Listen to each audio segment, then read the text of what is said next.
Молитва на последните общински старци.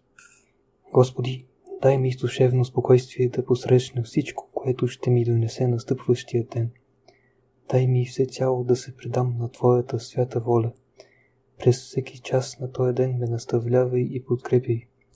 Каквито и вести да стигнат до мен през деня, научи ме да ги приема със спокойна душа и с твърдото убеждение, че всичко това е според Твоята свята воля.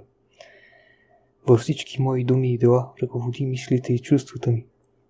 При всички непредвидени случаи не позволявай да забравя, че всичко е изпратено от Теб. Научи ме да постъпвам правилно и разумно с всеки член на семейството ми, като не смущавам и не огорчавам никого.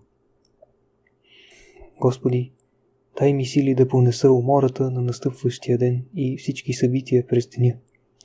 Ръководи моята воля и ме научи да се кая, да се моля, да вярвам, да се надявам, да търпя, да прощавам, да благодаря и да обичам всички. Амин.